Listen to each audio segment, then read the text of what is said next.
Welcome to the Unrestricted with Ryan Johnson podcast, where we will dive into the journey of our guests and get their thoughts on success and what it takes to be resilient. Welcome to Season 2 of Unrestricted. Welcome to Unrestricted. I'm your host, Ryan Johnson, and today we are joined by Jamal Mikell, also known as DJ J. Millie. He's a co-host of the Broken Needles podcast, yes, and a 20-year veteran of the United States Air Force. Welcome to the show. Appreciate you, man. Thanks for having me. Finally, man. By the time you got me on here, man. It's been a long time coming. I thought it was cooler than that. Right.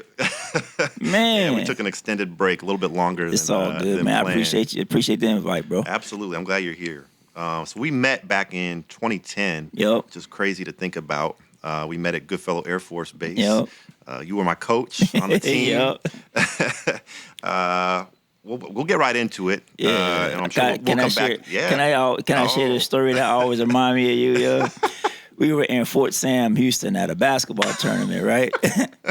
And, you know, I'm not going to say we some hood dudes, but we pretty, you know what I mean? And so we in overtime or whatever. So Ryan is pissed. I have no idea. I don't even remember this. Oh my! I remember Ryan being is there. Pissed. He's like, "Come on, guys!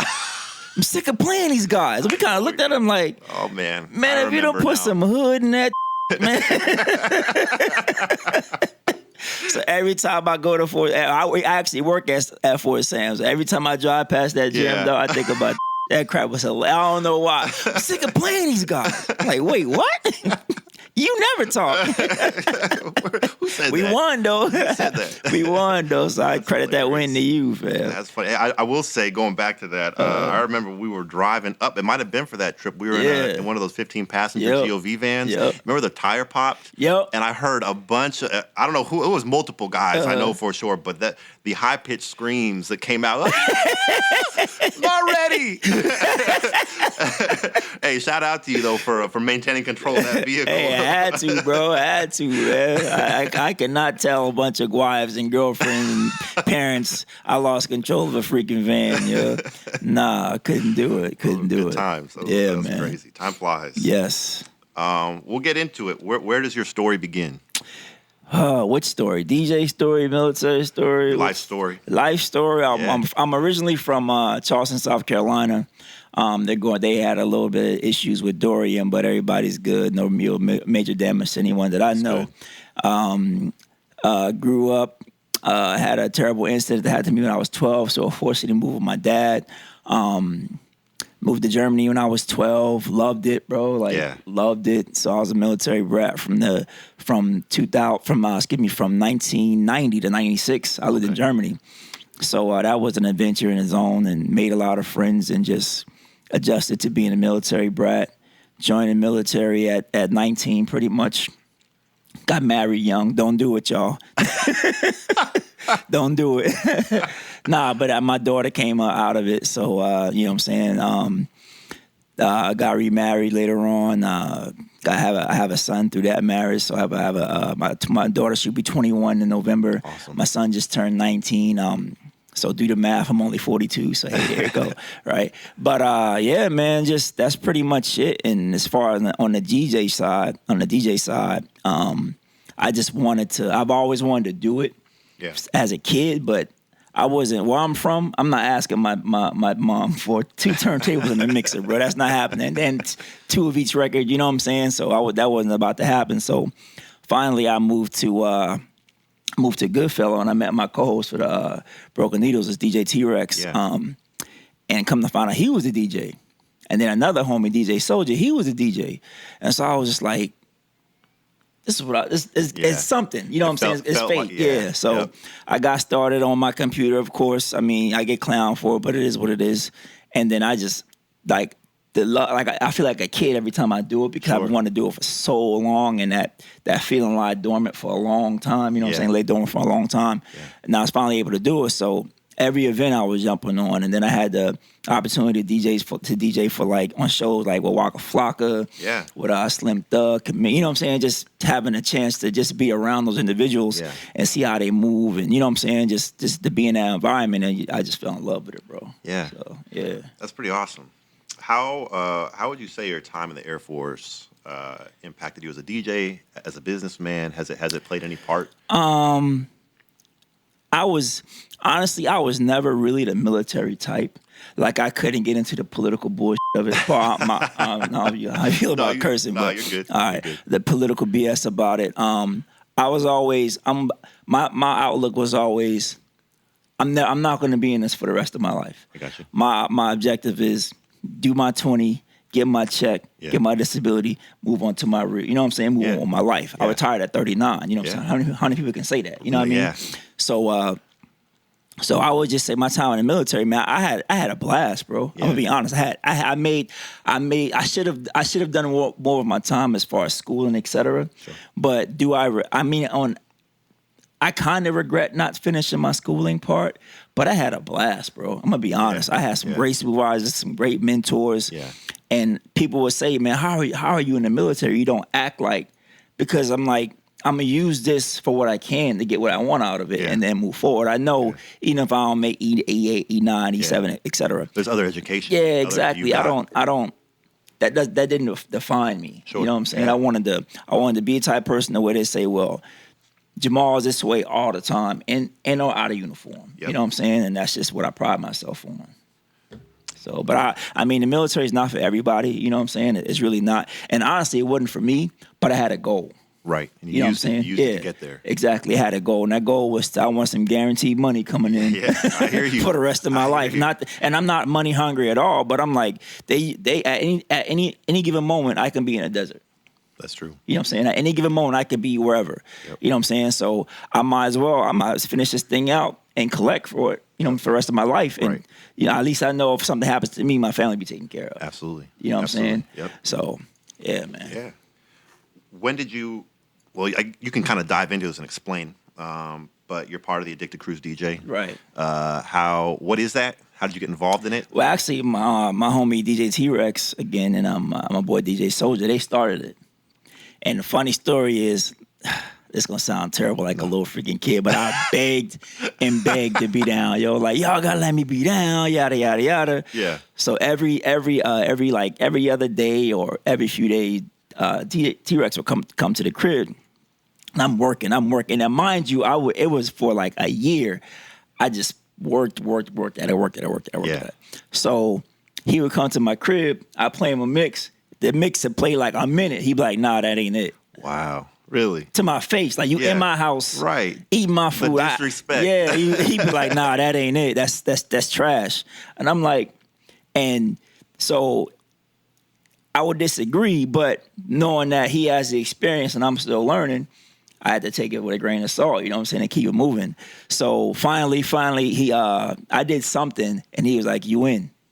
And I'm like, I'm in. He was like, yeah, welcome to the club, you know what I'm saying? Yeah. And then it just kind of, we have 10 members now, and just kind of grew. But none of them went through the gauntlet I went through. I'm telling you, it was kind of crushing, you had bro. to earn your spot, your roster spot. It was kind of crushing because it was days where I went home and didn't even change my uniform. I just took my top, the top shirt off or whatever, and I'd be in my bottoms, you know what I'm saying, my brown shirt, you know how I go, and I'd just be there practicing. I have a bowl of cereal or whatever was in the fridge I have for dinner, and just keep going. You know what I'm saying? So when you were doing that, you're fine-tuning your craft, right? You're coming home, you're working on it. Is there inspiration for you? I mean, like, I know, like, as a kid, like, I'm in the driveway. I can see it now, like, 3rd grade to 6th grade, every day. You know what I'm saying? I'm Jordan, you can't tell me. Of course, yeah. So are you, My inspirations were, well, one, when I saw T-Rex do it, I was like, that's a sign, of course. Yeah. 2, growing up, rest in peace to my mom, she always took me to concerts, bro. Yeah. Like, I seen Jam Master Jay like 3 or 4 times. Wow. I seen DJ Scratch 2 or 3 times. I finally saw Jeff. No, I saw Jazzy Jeff a long time ago. I've seen so many different DJs rock, and it's just, I enjoyed the artists, but I enjoyed the DJs more. I was gonna ask you because the DJ controlled the crowd. Yeah, you came to see the artist, but when the artist got tired or shut up or whatever, the DJ really is the one that was controlling the crowd on the mic, hyping the crowd up, etc., and just keeping the crowd going. Because sometimes an MC or that performer might get into something like, I ain't want to hear this, but that DJ is there picking the tempo up. You know what I'm saying? Hyping the crowd up, making you shout along with the music. You know what I'm saying? So I always just like pretty much fell in love with it, and it just stuck with me from then on. That's really cool. What well, let me ask this: how did the podcast come? How did the Broken Needles come That's to be? Funny story. We were big fans of the Joe Budden podcast. Okay. Right. Okay. And so about 2 years ago, me and T-Rex was like, "Yo, we could do this." Yeah. You know what I'm saying? Granted, we ain't nobody. You know what I'm saying? Just two idiots with an opinion, right? So we kept putting it off, and then you did yours. And so when I started following yours, I'm like, damn, Ryan's podcast is pretty dope. You know what I'm saying? Like, we could do this shit. You know what I'm saying? So, and I was an avid listener. And he had that one, that your boy on there was a DJ. Peter Murray, Unprotected. The white cat. Yep. And he was on, I would listen to him, and I'm like, he sounds exactly like me. This is nuts. You know what I'm saying? That's part of inspirations, you know what I'm saying? Yeah. So finally, we went somewhere, and I said, I forgot where we went. We took like a little couple ship or whatever. Yeah. And I forgot what I said, and I was like, hey man, Sunday we're recording. Yeah. So we literally sat down on Sunday, That's what's up. pulled up our Macs, and hit record. That's cool. And the audio was terrible. The first like 2 or 3, 4 episodes, audio was terrible. You know what I'm saying? We still don't know what we're doing, bro. I'm being dead ass honest. Like, if you look at a YouTube channel, you're like, nah, I was listening to it this morning. I was listening to episode 27 this morning. I love it. Appreciate it. We don't know. We honestly have no idea what we're doing, but we love doing it because all we did was took our conversations and put a mic in front of us. I think content like that is important. I was talking with Elliot earlier about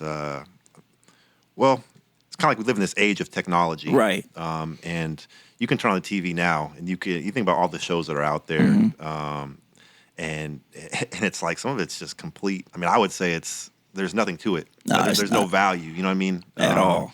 And if that person can do it and get a TV deal, exactly. You know, or some of these people have nationally syndicated radio shows, exactly. Why can't other people? Exactly. And I think that.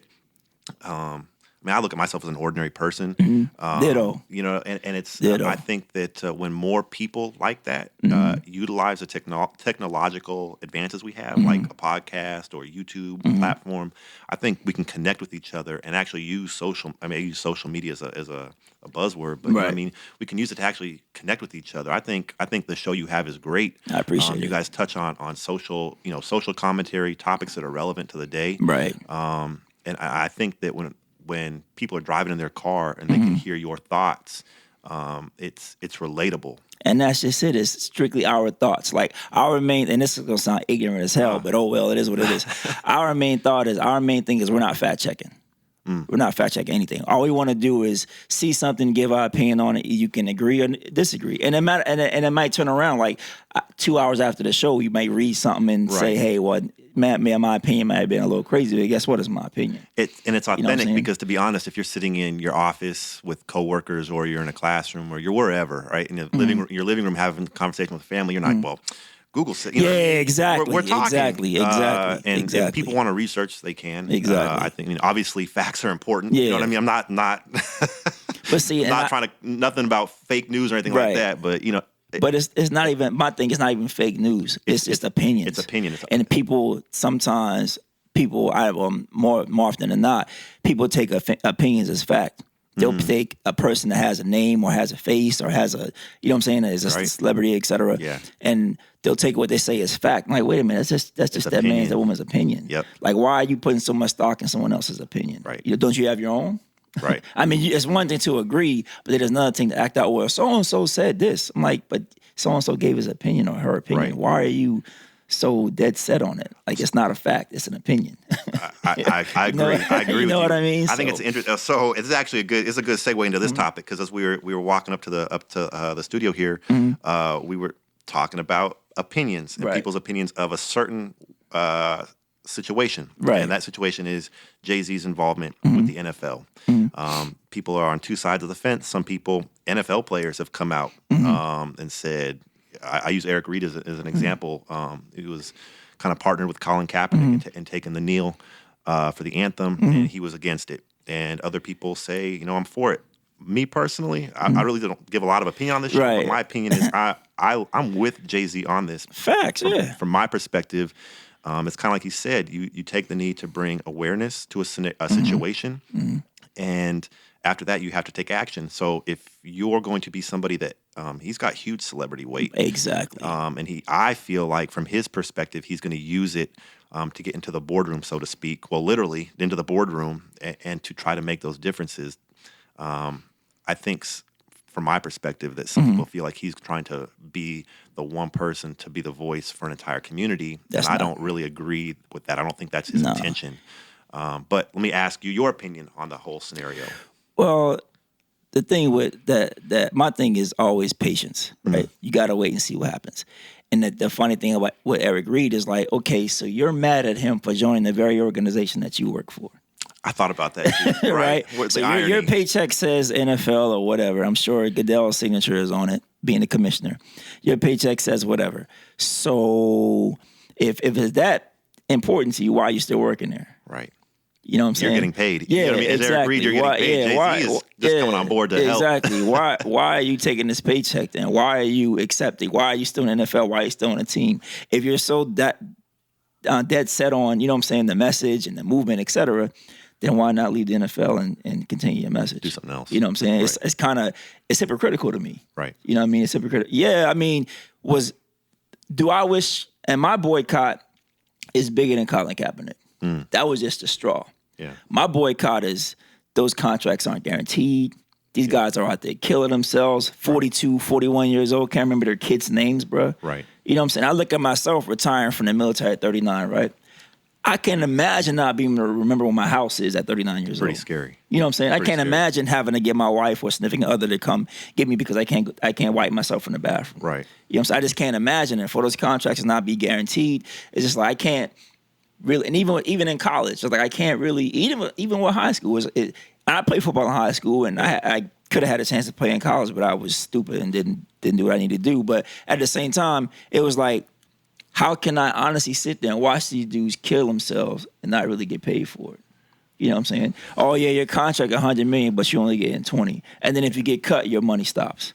No, that's not. No, I as a human being, I can't sit there and watch that. Right. You know what I'm saying? So the whole Kaepernick thing just kind of took it over the top. You know what I mean? And back to the whole Jay-Z thing, like, I'm happy he's there, but the change I want to see is the change in the admin office. And I said this on my podcast as well. Yeah. I want to see the changes in the owner's box. Yeah. And I ain't talk about, he owns 2% of this. Or I'm talking about someone that has a majority ownership in an NFL franchise. A foot in the door and a voice in the table. Exactly. You know what I'm saying? Right. So I salute Jay for what he's doing. The jury's still out. You know what I'm saying? Because we just don't know. You know what I'm saying? Time has gone by. Yeah, people are expecting him to come in and just kick the door down and make changes. The NFL is a private organization. Let's be honest. It's not the government. Right. They don't have to employ you. It's a private organization. Right. Now, what did they do? I believe they blackballed Kaepernick? Hell yeah. You know what I'm saying? He brought a black guy to the program, and there's nothing bigger than the shield. You know what I'm saying? Right. So, I mean, we just have to wait and see. I'm glad he's there. I hope he does everything that he plans on doing, or at least make an attempt. Sure. Because it's going to take us to buy into it. But we just have to wait and see. So I will ask you this on a little bit lighter note. You're wearing the Rock Nation hat, and that's great. And Jay represents founded Rock Nation, and it's been well documented that the NFL is going to partner with Rock Nation as far as Super Bowl entertainment. How do you think the entertainment quality for the NFL halftime show is going to change, if at all, or be enhanced? I don't see much of a change. I think it will be more up to date and diverse. Okay. You know what I'm saying? Right. I don't see like U2. You're not going to have Tony Bennett singing. Yeah, exactly. You're not going to have U2 or the Rolling Stones or Aerosmith because NFL is getting younger. Sure. You know what I'm saying? So it's time to start to appeal to a younger audience. You got to keep up with the times. You know what I mean? And as far as like with my Paper Planes hat and Rock Nation stuff, I made a pact with them myself that I got to start supporting more black businesses. You know what I'm saying? So I wear the same hat. All my hats are Paper Planes. Yeah. I freaking just lost a hat in Atlanta. I'm so pissed about that. I left it in a freaking airport. I mean, not in the airport, but in a hotel. But somebody got a free hat, so there it is. So my plan is to, not saying that I would never wear another team hat again, unless it's Clemson because I'm South Carolina. So it is what it is. But my plan is to just start and just focus more on, because my philosophy has become, like, hey, okay, we went over there. We bought y'all stuff. Right. Y'all, you know what I'm saying? I'm talking about other cultures. We bought y'all stuff. Now come over here and buy this from me or buy this from us. Sure. You know what I'm saying? And it's not about, oh, you pro. No, I'm not pro-black. I'm just anti-bullshit.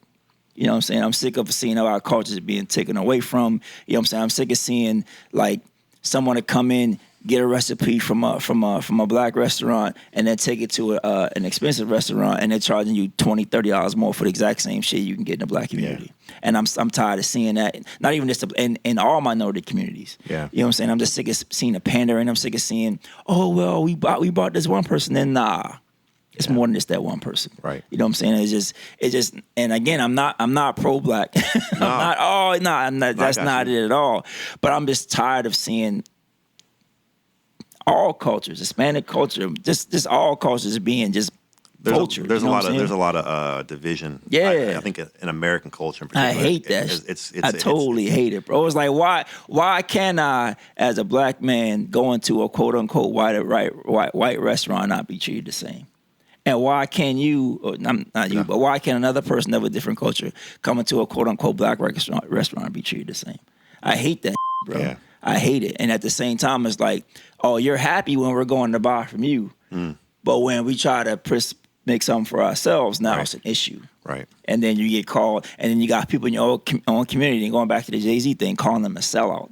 I'm like, how can you call them a sellout? We're the only culture that calls each other sellouts. We're the only culture that does it. I'm like, why are we doing that to each other? When people try to bridge the gap. Yeah, you know what I'm saying? Right. And and it goes back so far. Like me on the last show, we were talking about how in our culture we would tease people for being prepared, or we tease people for being smart. Like your boy E over here, like E, you smart, you did your homework. You know what I'm saying? You reading. You know what I mean? You reading? Yeah, you know what I'm saying? We do that. You can read. We do that. And what I was saying on the podcast, it was like when I was saying on the podcast, I was like, it was jokes. Right. But at the same time, there's a deeper message behind that. Yeah, you know what I'm saying? Right. So I want to get away from that. And I'm long-winded. I'm sorry. No, you're good. And we was talking about Meg Thee Stallion.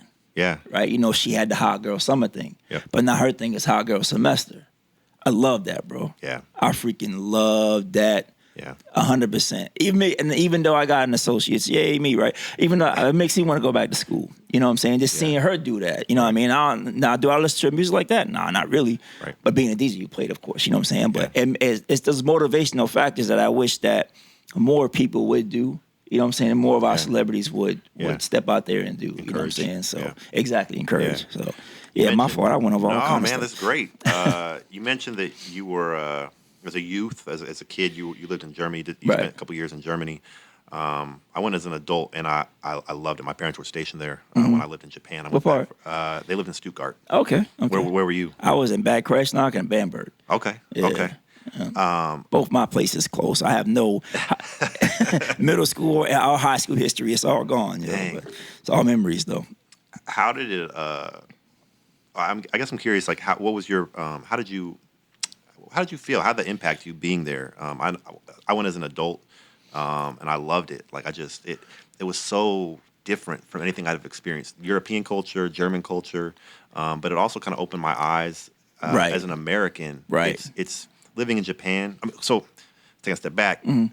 We're such a melting pot in America, despite the divisions we have. Within our races, then almost like there's like subcultures within the races, right, you know what I mean? And there's the subdivisions, Tribal almost. Right, yeah. And then you go somewhere, like for myself, I went to Japan, and it's one ethnicity primarily. And I was always taken by how welcoming they were. I just thought I never felt hostility. And they all seemed so curious about American culture. And then I'll go to Germany, and it's primarily one ethnicity. But I mean, even now, Europe it's a growing melting pot. Right. But I'm just curious what that experience was for you. What did it do for you? Well, once I got out of the initial shock of having no choice but to go there, it was just like everything was like bright-eyed, like, oh, snap. You know what I'm saying? Everything was just like, oh, what is this? What is this? What is this? You know what I'm saying? I wish I would have learned the language. I was over there way too long not to learn the language, but it is what it is. But it's just that shock, and then realizing that they're people just like us. Yeah. You know what I'm saying? Granted, they love to do this. Yes. You know what I'm saying? Yeah. Love to touch. When I was growing dreads, like from my freshman on through my senior year, they loved to touch, and had to realize that it's not. There is no malice behind like it. You know what I'm saying? curiosity. Yeah, it's more like. I'm like, yeah, don't wash off. You know what I'm saying? This is me. This is what it is. You know what I mean? It was more of a curiosity thing. And of course, we had an incident over there, but it was more so of a curiosity. So once I learned to let my own guard down, let my own, like, yo, was there racism stuff over there? Yeah, of course. You know what I'm saying? It is what it is. But once I learned to let my guard down and just be in the culture, like, hey, you learn, like, don't be the ugly American. That was, he had them cheap ass AFN commercials, bro. Yeah, you're an ambassador. Everyone's an ambassador. Exactly. But that's true though. It is, because all they get from American culture is entertainment and what they see on TV, right? And probably what they see on the news. You know what I'm saying? There's some tragedy happened or whatever. So when they actually meet and interact, it was like, damn, well, you're just like me. Only difference is we speak a different language, and I may be a little bit darker, a lot a bit darker, but the only difference, you know what I'm saying? That's the only difference is cultural. You know what I'm saying? And that's our biggest. It's so funny with racism because it's all just cultural differences. Right. It's all racist shit is just cultural differences. That's the only difference. When I went to, I'm an equal opportunity officer. You know that, right? Yep. So when I went to school for that. It broke down so much, like the 3 human needs: love, shelter, and clothing, or something like that. Was like a basic human needs. Yeah. And if you look at it, that's across the board. It is. You know what I'm saying? Yeah. That's across the board. Everybody needs it. When you throw in cultures, when you throw in upbringings, when you throw in, you know what I'm saying, just different opinions, etc. That's when the racism shit starts. Yeah. But fundamentally, it's all the same shit. You know what I'm saying? Right. I want you to look at me as a black man, but understand that me and you may have the same struggles. Right. You know what I'm saying? Understand that me and you may go through the exact same thing. The only difference is the color of our skin. Right. You know what I'm saying? Absolutely. That's a really only difference. And I may speak a little different. I may have a little different dialect. I may talk and slang a lot, but you understood what the hell I said though. Right. Yeah, you know what I'm saying? Yeah. You totally got what I said though. You know what I mean? So it's just like there's so much. If we can just erase the cultural bullshit and just get past the fact that, okay, I look different, so what? You know what I'm saying? But I don't know how I got there anyway. But it was just that once I got past the initial shock, man, it was like, I had a blast in Germany, bro. Man, the food is amazing. Stuff I can't tell you. But man, I had and over there as well, it wasn't a security issue. Like, like you had gangs, et cetera, good shit or whatever. Yeah. We didn't have that. Interesting. We didn't. It's like, we had fights, you know what I'm saying? You had your boys, your girls, you hang out with or whatever. You had the little cliques. Yeah, exactly. But it was like being on the island, and I explained to everybody that doesn't understand it. It's like being on the island, like the island the size of this phone, right in the middle of this freaking table. Yep. But that's all you got is this little 6-inch square space, right? That's all you got, and the rest is just foreigners. Yep. Well, actually, you're the foreigner. The rest is just natives. You know what I'm saying? So you had to learn how to function within that community.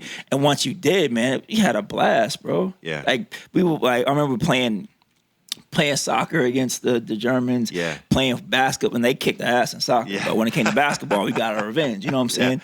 Yeah. But it was just stuff like that just bridged that. Like, hey. Yeah. They pretty much just like us teenagers listen to the same music we listen to. Yep. They may not speak English, but they can rap every word of METHOD.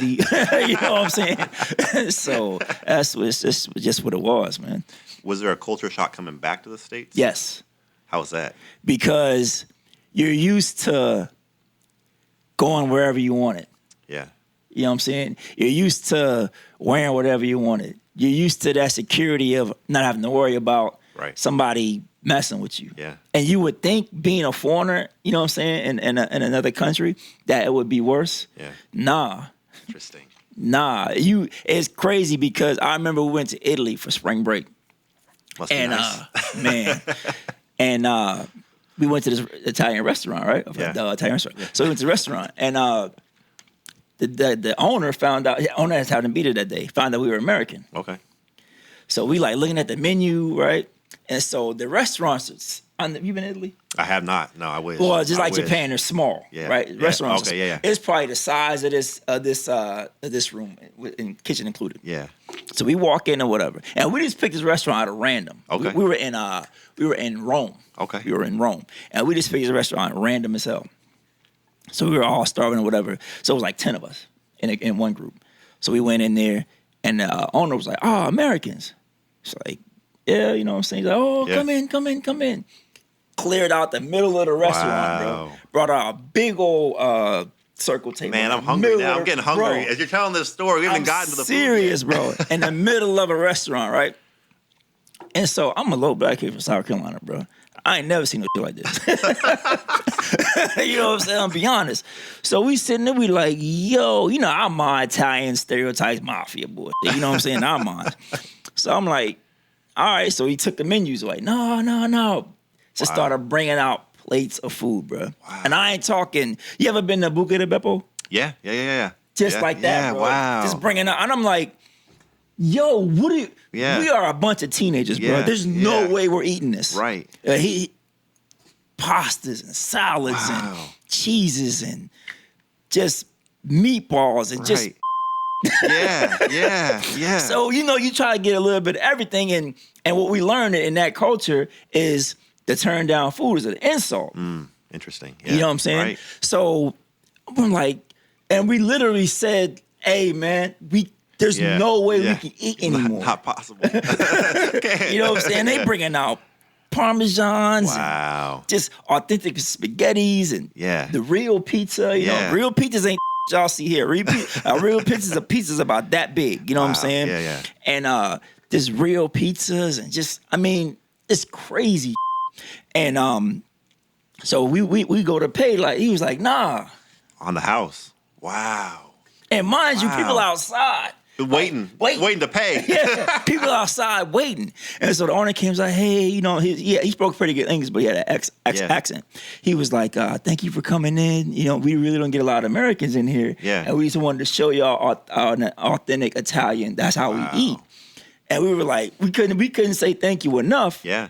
Because it was free for one. Right. And it was so, like, we could have fed a small village, bro. Yeah. Wow. That's amazing. Yeah, man. I'll never forget that. That's crazy. I had an experience not quite to that level in Japan. We went out drinking, and a guy bought our freaking tab. Boozer, you alcoholic. Yeah. No. Hey, I get it. I ain't mad. We found this little bar, and we were repeats over a couple weekends, but we went in there, and each time was a different clientele, obviously, you know what I mean? And we're in there with some guys that are in their 50s, probably a little bit older, and start talking, and the one guy, he leans over and he tells me he says he's the Japanese Bill Gates. And we're like, okay, all right, you know, that's cool. Let me hold something then. Right. And I got bills on me. And the tab comes, and it's like $200 for, it's like $4 or $5. It's like $200 for all the beers we'd had. And he reached over and grabbed it out of our hands and paid it. And that generosity, like you're speaking about, is it's crazy. It's humbling. It's crazy. Yeah, it's crazy. It's really cool. Like when you can experience that humanity across whatever barrier, division you want to call it. It's a really cool experience. I wish it for everybody, to be honest. Exactly. And that wasn't the first time something like that happened. Or that wasn't the last time something like that happened. It was just the magnitude of it, dog. I mean, when I say that like food. The waiters was like this, bro, like bringing out food, I'm like, that's not coming to us. And then it comes to your table. And you're like, so dancing. You're trying to like pace yourself, but you're getting like, this dish is so good. And then they bring out something else. You like, and it's, you know, pasta fills you up like that. You know what I'm saying? So yeah, man, it was starving now. Exactly, bro. It was, it was, and I say like authentic, like just like someone was back there making the pasta. You know what I'm saying? Like grinding the noodles and making all however you make it. Yeah, bro. Wow. Yeah, man. Did your time in Europe impact you musically down the road at all? Definitely, because you had to learn to party with everybody. You know what I'm saying? Yeah, elaborate on that. That's how. Yeah, what I'm saying is like, okay, I'm a hip hop head. It is what it is. You know what I'm saying? So you in the club or whatever, at the dance or whatever, you party, and then a rock song come on. Yeah. So you learn to not let that mess up your flow. Sure. You know what I'm saying? See, like, I'm just gonna keep partying. Yep. And then it translated so much into being a DJ that you learn how to at a young age, not even realizing it, I was learning how to weave through different genres. Yeah. You know what I'm saying? So it's like you just learn how to party with everybody, bro. That's cool. And then when you let that guard down and actually learn how to just have a good time no matter what environment in, you have a way better time, bro. That's cool. A way better time. Because going out over there, and we talked about it again on Broken Needles, there was no apprehension.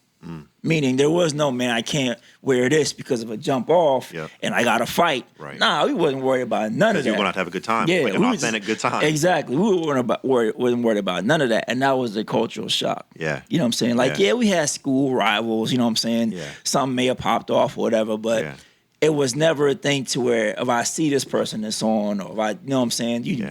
We never had that experience. I never had that experience once I got over there. Yeah. I just never, it just wasn't like that. Yeah. It was so, it kind of made you naive a little bit. Coming back here. Coming back, almost sheltered in a way. Exactly. It's like being sheltered because we just didn't worry about it. Yeah. You know what I'm saying? It was nothing for me to be at my boy's house and just say, Dad, I'm staying tonight and hang up. Yeah. And he said, all right. Yeah. You know what I'm saying? Not just me. It was what it was because we were, like I said, we were such a small community that I'm going to so and so's house. Yeah. And my dad was an officer, so he knew a lot of the kids that I was dealing with. So he was like, all right. You know what I'm saying? Right. All right, just be safe. Don't do nothing stupid. You know what I'm saying? Yeah. And just funny story, I remember we were out after curfew. Well, alleged curfew, right? So was my dad was the captain at the time. My boy's dad was two of my boys' dads were colonels, and then the other cats were their parents were enlisted. Okay. This is messed up, right? So we hear the MP, well, the MPs back then. Yeah. You usually hear the van, the loud green van coming up, right? You run. Yeah. So this time, we ain't running, we ain't doing nothing wrong, we ain't running. You know what I'm saying? So they pulled up on us. Yeah. Like, let me see your IDs. So they saw the officers' kids, right? They told us to go. Yeah. Took my oh my God. Yeah. Wow. Yeah. Wow. So my boy was like, hey, Ma, y'all go home. They were older. Yeah. He was like, Ma, just go home. Because my house was literally right there. He's like, go home, just go home, right? Go upstairs. And he was like, hey, man, I'm not leaving. You're not, nah. If they're going, I'm going. Yeah. You know what I'm saying? He was a white dude. Yeah. Straight up. That's how he felt about it. He was like, if they're going, I'm going. And he's like, we're not doing nothing wrong. All we're doing is standing there talking. And we were literally just standing there talking. We had literally just got there. We hadn't been there 5 or 10 minutes. Yeah. And I guess they probably was doing their patrol. Yeah. They saw us. And they'll use that. We run. Yeah. So this time we didn't run. You know stand your ground. Yeah, exactly. Stand your ground. Exactly. So we didn't run. So, man, shit was crazy. I was like, yo. Now, his name was Chris Rockwell. Chris was like, nah. If you taking them, you taking me too. And he was like, go home. So imagine, you know what I'm saying? You would think that shit would happen off base. Right. It happened in base housing, bro. Dang. Yeah. Yeah, profiling, exactly, bro. And that wasn't even a race issue. It was an officer issue. It's crazy, That right? is crazy. Yeah. The struggle and the battle. Exactly. Dang. You know. Yeah, I'm familiar. Yeah. Where you are now, musically, and in your career, are there venues? Are there events? Like we talked about it on a previous podcast with Unprotected, DJ Unprotected. Just kind of are there the growth of the music festival? There are some that have been around for a minute now. We had talked about Glastonbury and Coachella and a couple of the other ones, but it seems Burning Man just passed. Yeah, Burning Man. Yep. Are there events that are on whether it be your bucket list or on your schedule? More bucket list. Yeah. Coachella bucket list. Yeah. I don't want to go. I want to do it. Yeah. I want to be on that stage, get my 1-2 on. You know what I'm saying? Right. Believe it or not, and this is gonna sound crazy because I'm such a hip hop head. I want to do the Hot 97 Summer awesome. Jam. Yeah. I want to do that. Yes. Yeah. I want to do that. I want to do Burning Man. I want to definitely love to spin that Burning Man. Yeah. And do Ibiza, bro. That would be amazing. I want to do Ibiza. I want to do Ibiza. Yeah. Like this little country kid from South Carolina is in Ibiza killing it. And I know, and I kind of kick myself for not asking my parents for DJ equipment because there's no doubt in my mind I wouldn't be here right now. Really? I bet everything I don't have, I wouldn't be here right now. I'd be on somebody's stage or teaching some, you know what I'm saying? Like, yo, this is what you got to do, whatever. Yeah. Because that's how much, as a kid, I loved it, bro. Yeah. I loved the DJ, bro. Loved it. You know what I'm saying? What was the first piece of equipment you bought? Man, I bought my boy, shout out to DJ Dr. Dollars down in San Angelo, Texas. I bought a little ass controller about this. Remember that 3-on? Was you there for that 3-on-3 we did? You had to bring canned goods. I think I missed it. Oh, I think okay. I just got there right after. Well, you never mind. Yeah, it was a little controller I bought for $100, bro. I took that thing everywhere. Wow. And people would come up, people like other DJs, like regular DJs, like real DJs, will look at me like, if he don't get this bullshit out of here, this little ass baby, who is this dude? You know, so once I started playing, it was like, oh, it kind of nice. You know what I'm saying? Yeah. And that's why I always say, like, I knew if I would have started at a much younger age. Like, I talk to some guys even out here. They've been doing it 20, 25 years. They 30, 35 years old, 36, 7 years old. Yeah, and like, man, I've been doing this since I was a kid. And I'm like, see, I promise you, Ryan, if I would have started that young, bro, there's no reason why I wouldn't be Vegas or anywhere I wanted to be, bro. Yeah. Because that's just how much I love. Like, when I leave here, I'm going home to do a mix. Yeah. Just you know what I'm saying? Just in it. Yeah, That's so really it's cool. like, I just love it, bro. What advice do you have to give somebody that's just starting out, whether it's no matter where they're at in their own life, practice. Just starting out, practice. I practice for, like, I say this all the time. I practiced for a year before I even gave myself a DJ name. Really? And then it's funny because, pardon me, it may not sound like it on the show, but I'm so humble about this. Like, I have trouble telling people that I'm a DJ. Really? Yeah. I had a whole, like, not too long ago at my boy's retirement, I had a whole conversation about DJing and never told a dude I was a DJ. Yeah. Wow. Because I put so much respect on that name that if I'm not at a certain level, I have a hard time calling myself a DJ. Wow. I mean, you definitely are a DJ, though. You definitely I appreciate are. It. That's real. Like, I really, like, and my networking is terrible. There's no reason why I shouldn't be having a lot more gigs than I have. But it's just, I struggle with saying that I'm a DJ so much because, like I said, I put so much respect on it. Sure. You know what I'm saying? I put like, when I think DJ, I think Scratch. I think Jeff. I think Scratch Bastard. I think, you know what I'm saying? I think those guys made me think about DJing. Yeah. You know what I'm saying? There's a few DJs around here as well. A lot of DJs around here as well. That are really dope. And now when I think about DJing, I think about those guys. Yeah. And when I look at myself, I'm like, yeah, I can put songs together. You know what I'm saying? I could rock a crowd. But when I think about DJing, and when that comes to mind, if I had to write a list, it was so many things that would be on that list before you even got to me. Wow. You know what I'm saying? Yeah. And that's just the amount of respect. And I'm sure you know with basketball, it's the amount of respect that you put on saying I'm a hooper. Right. You know what I'm saying? Right. So it's just, I know it sounds crazy, like, wow, when you say it, it's just, and T-Rex gets on me all the time, like, bro, say something, man, you know? Right. I'm like, it's just so much respect that I put on it, you know what I'm saying, that I just don't I understand that, but you definitely are a DJ. Yeah. There's no two ways around that, man. There's no two ways. I want to say it was, was it Prince? You did a Prince mix after he passed. Mm-hmm. I think it was Prince. It was Prince or David Bowie. Mm-hmm. But I just remember being really taken. I thought I saw you. It was like, was it in your house? Probably you did so. A video. Probably so. So I want to ask you this: so you talk about practice.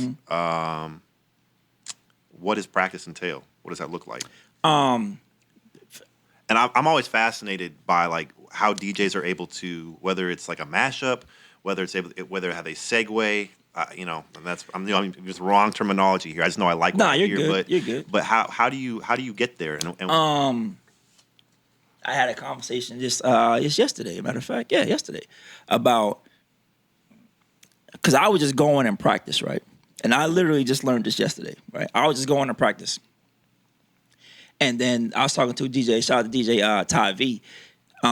He was like, what are you practicing for? Yeah.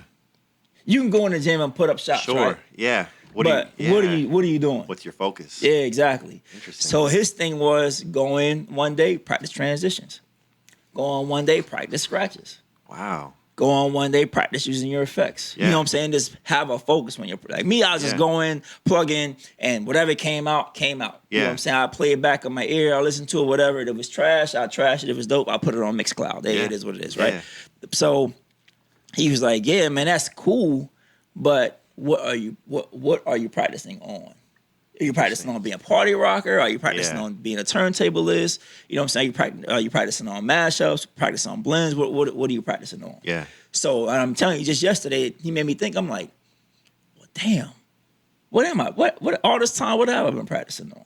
Interesting. You know what I'm saying? So now I got to rethink my whole thought process because I'm going. Like I said, when I leave here, I'm going home and jumping on my stuff. So now it's like. Now I gotta. And now you know what I'm saying. He gave a method to my madness. Another step to your growth. Yeah, exactly. Exactly. That's really cool. Yeah, and it's really something to consider.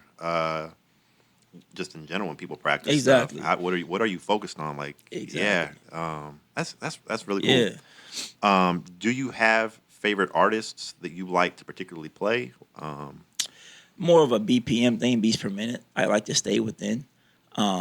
I like to stay within from the 90 to about 105 range. Okay. Because that's more of the party songs range. Do you have a song in mind that the listeners might have? Oh my gosh, man!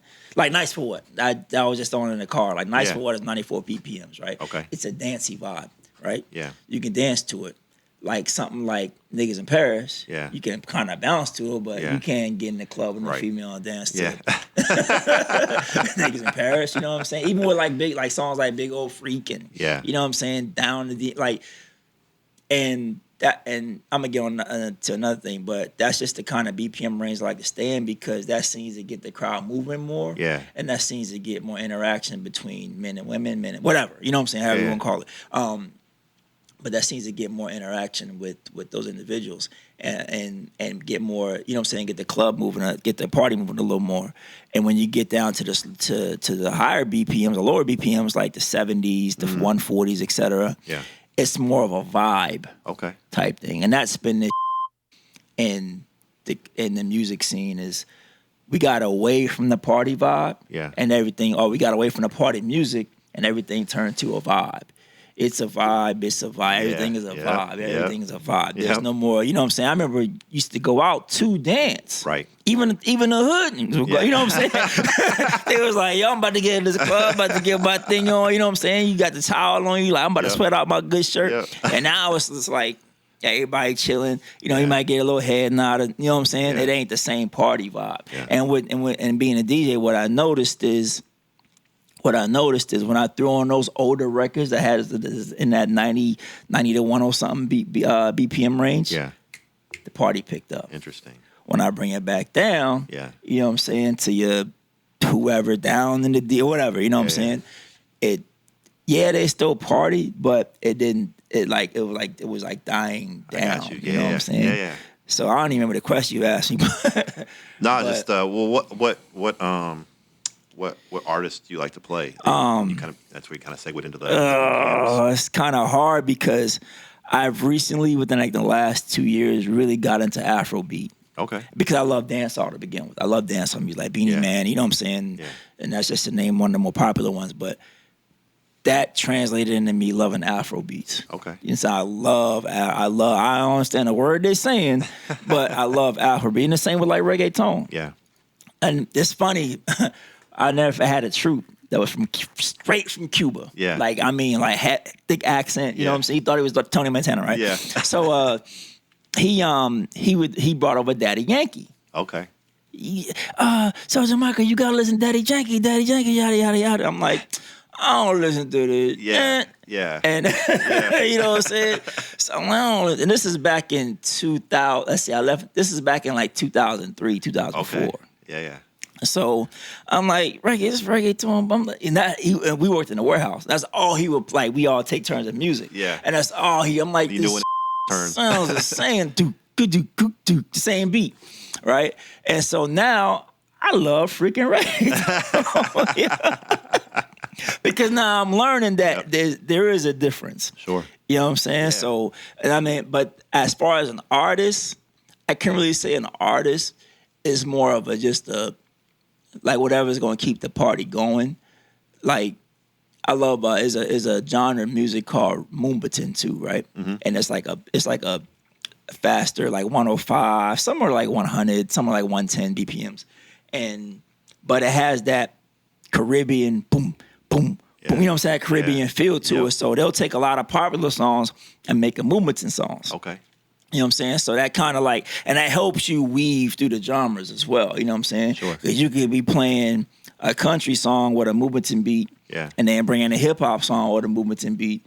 And like, this fool just mixed Garth Brooks and Jay-Z. Yeah. Let's go. You know what I'm saying? Not knowing that, I just gave away some shit. But not knowing that, you know what I'm saying? It took a Moombahton beat and put it, you know what I'm saying? Yeah. Put it on a song. But I mean, long story short, I like to stay within a certain, I couldn't give you an artist, but I like to stay within a certain BPM, my favorite range at a certain BPM range. Yeah. And like I said, I got into Afro beats, and most Afro beats are 100 and above, like to about 120 is the fastest I'll get into when it comes to Afro beats. But I just love it, bro. Yeah. I just love it, yeah. If you could be on stage with any other performing artist, do you have a short list of artists you'd want to be on stage with? It would be, and as much as of a hip hop head as I am, I had to do different genres. Okay. Hip hop, Jay-Z. Absolutely. That is what it is. That's my favorite rapper, so it is what it is. Dance hall, it would be Elephant Man. Okay. Because his energy is nuts, bro. Yeah. Pop wise, I would love to rock for Ariana Grande. Really? And here's why. Because a lot of her songs, you can throw a hip-hop beat behind them. Interesting. And because Ariana Grande is going to bring me to a whole different audience. You know what I'm saying? As an artist, that's probably pretty good. That's important. As well as I would love to rock for like a Jill Scott. That'd be very cool. You know what I'm saying? Yeah. I would love to rock for like a Lettucey. I would love to rock for like Anthony Hamilton, because my thing is I always want to bridge the gap. Yeah. You know what I'm saying? Like even like Kane Brown, the country singer Kane Brown. Yeah. I would love to have him sing all this country music and put Mobb Deep behind it. Yeah. You know what I'm saying? Because I think that would just be dope as. You know what I'm saying? I think that would just be dope. Yeah. Like to hear him sing Heaven. Over Shook Ones. Yeah. That'd be dope. You know what I'm saying? Wow. That'd be crazy. Yeah. Like you got the country crowd singing the Heaven, and then you got Word Up Son Word. You know what I'm saying? Right. Like, wait a minute. That don't you know what I'm saying? So it's just, I mean, but to continue, I would love to rock with Adele. I think that'd be dope. That'd be interesting. Let me see. That's about it. I can think. I don't want to take up too much time. No, that's a good. Yeah, it's a good. What are your thoughts about Old Town Road? Obviously, it's an extremely popular song, but it kind of, I mean, to me, it was just a parody that took off. Okay. You know what I'm saying? And not knowing that because like that record Panini is dope. You know what I'm saying? The record called Panini is pretty good. And not knowing that he had other stuff in the tuck, it was just like, okay, it's a cool song. The kids love it. You know what I'm saying? And my thing has always been, because I do a lot of weddings. I've done over 100 and some weddings, bro. Like, like, and that's no cap, like for real, like legit.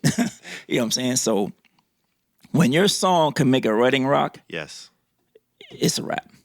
Like that's freaking success. like that Bodak Yellow. Yeah. You know how many times I played Bodak Yellow at a wedding, son, and that rang off. Wow. Like bridesmaids running up, dudes running up, going nuts, bro. Wow. Yes. So I always say, like, anytime if you can win the wedding crowd, and it's getting back to Old Town Road. Yeah. I dropped that and it's over. Old white ladies. Over. Got the horses in the back. All of them got the horses in the back. You know what I'm saying? So it's black. and exactly. So like, I mean, I got respect for what it is. I'm not, and my thing is, I have two sets of music. Yeah. Right? The music that I'm going to bump on my whip. Yeah. And the music that I'm going to play at an event. Exactly. Okay. Like I'm not gonna play Rhapsody at someone's wedding, but I'm gonna bump Rhapsody in the crib all day long. Yeah. You know, I'm gonna drive to it. Yeah. You know what I mean? So I had to learn to separate the two. Now sometimes I try to bridge the gap of, you know what I'm saying, like some real hardcore hip hop, Little Brother. You know what I'm saying? Yeah. I try to bring it in, throw it in there a little bit, but you have to be careful because quickly that bride will be like, what are we doing? Yeah, this is not on my playlist.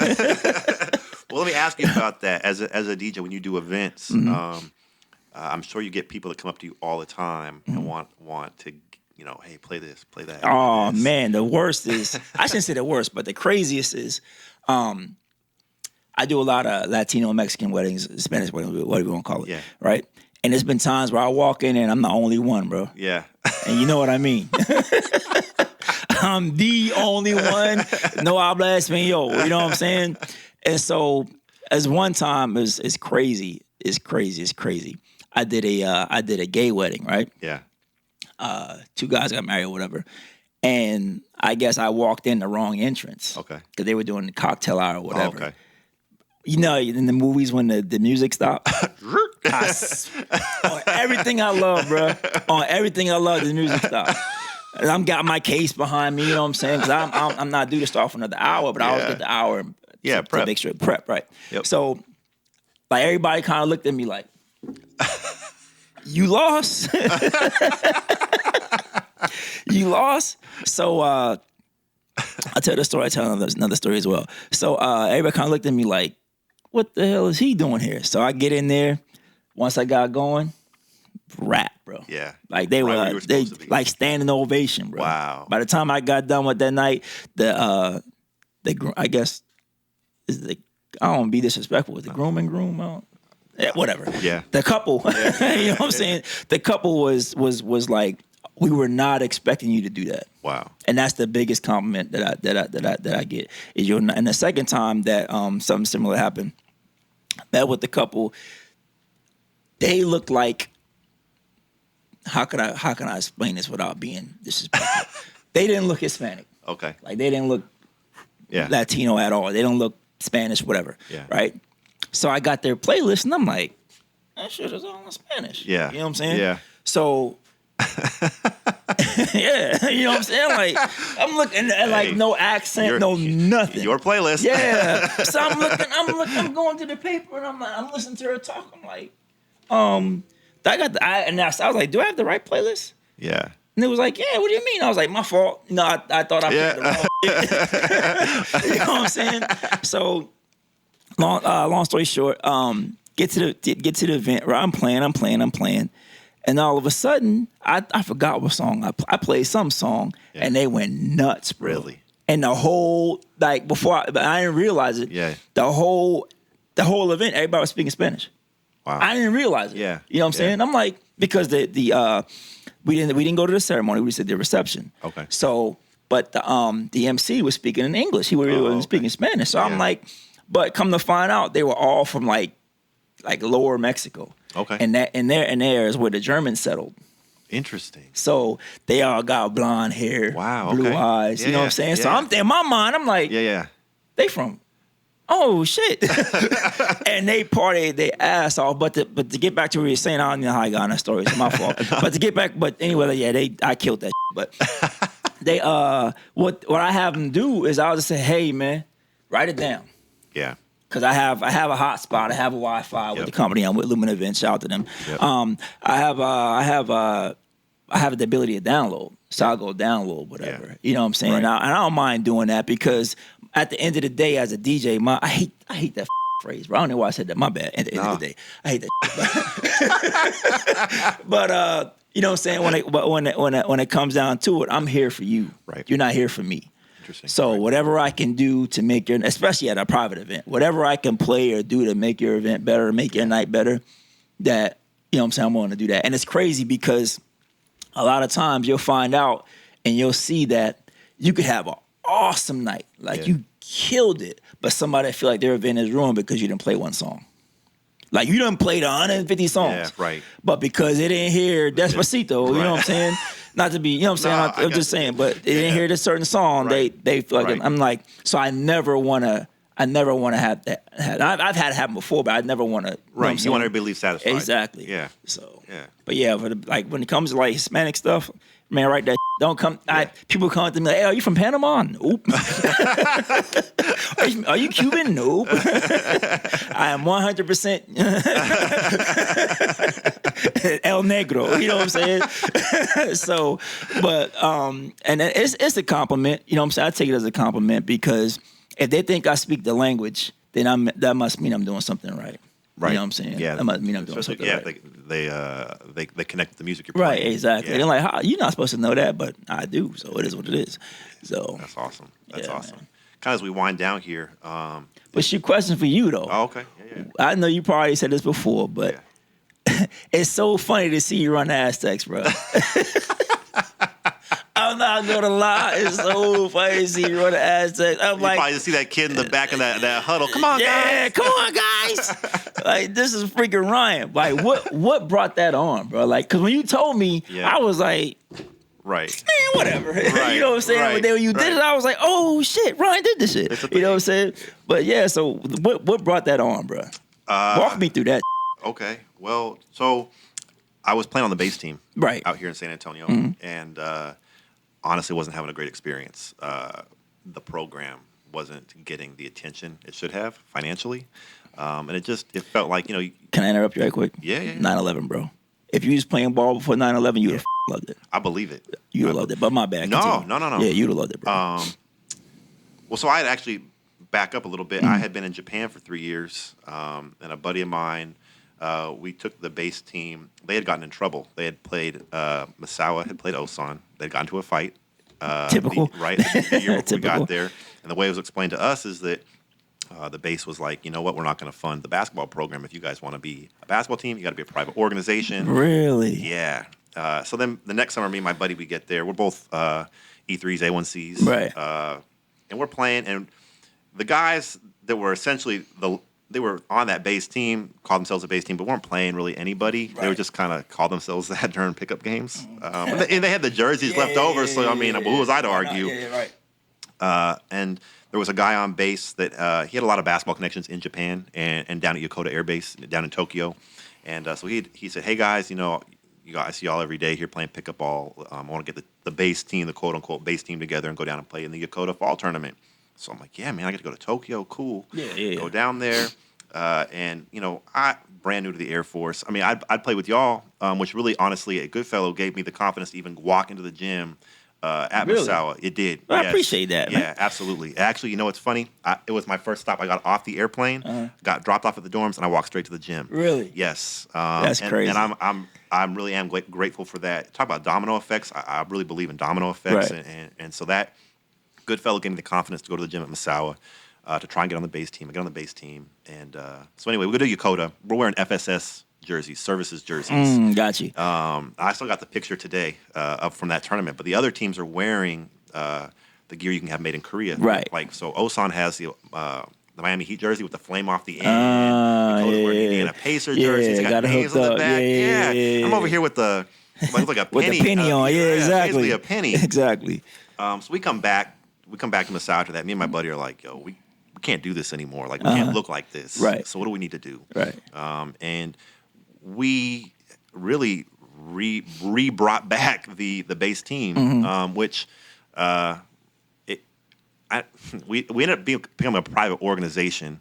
We took dues. That's BS though. My bad. It is. Thankfully though, we had a friend in the civilian that ran the services department in Misawa, and when he could, he would make sure we were taken care of in certain ways. Right. So like we tried to hold a couple tournaments on base to try to bring attention back to the program, and he helped us out. But so we ended up taking dues, but I put money into that program on my own, just because dues aren't always enough. Right. And I remember standing in my dorm room, the barracks room, on base, and I'm just like, why am I doing this? Like, why am I putting my own money into this? Like, I'm not going to the NBA. Right. I win no MVP trophy. Like, we're not winning an NBA championship. Right. Like, what am I doing? And I know I'm going to leave. The love here. of it, though. That's what it was. Right, it is. It is. Yeah. My time here is finite. I couldn't figure it out. I'm just like, whatever. That thought went away. Like, I'm just keep doing it. Right. Come here to Texas, here for 2 years, and on the base team, not getting the financial support. Honestly, it deserved when you stack it against the other base sports, right? You looking at the base softball team, they're playing in Tampa, Palm Springs. I already know. And we can't even get up to Wichita Falls. Same struggle, You ask bro. Cal. Ask Cal about his experience. Same struggle, bro. I know. And so anyway, yeah. So I'm at work one night, and we're having some downtime. I just I don't know what it was, but I just Google searched how to buy a professional basketball team. And it snowballed from there. And that's how it started. For the logo, I reached out to a guy I used to play with in elementary school. We played basketball together. Dope. And I'd seen him do a lot of freehand artwork.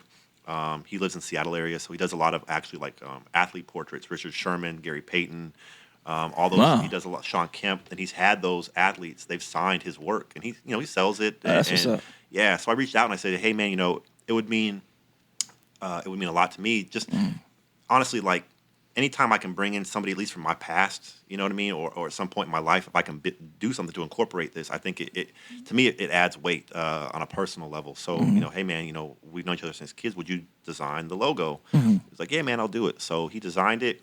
We had it digitized, and it started from there. That's how the Aztecs came to be, kind of off a Google search. Nice. And I was given the confidence, honestly, through that base basketball system, running a program, learning how to network and stuff.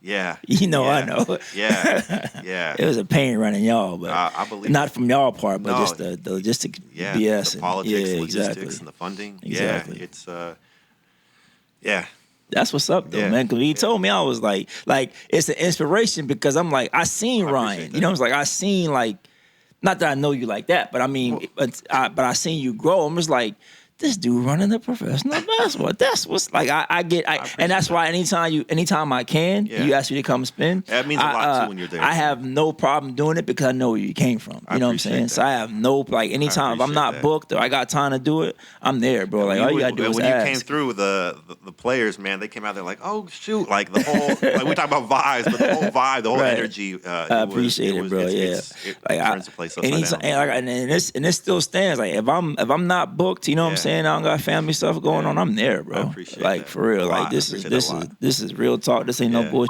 Yeah. I for one, I love doing it, and for two, I still love basketball. You know what I'm saying? Right. I still I'm a basketball head at heart. I'm always be, even though I can't play anymore, knees and I just can't play anymore.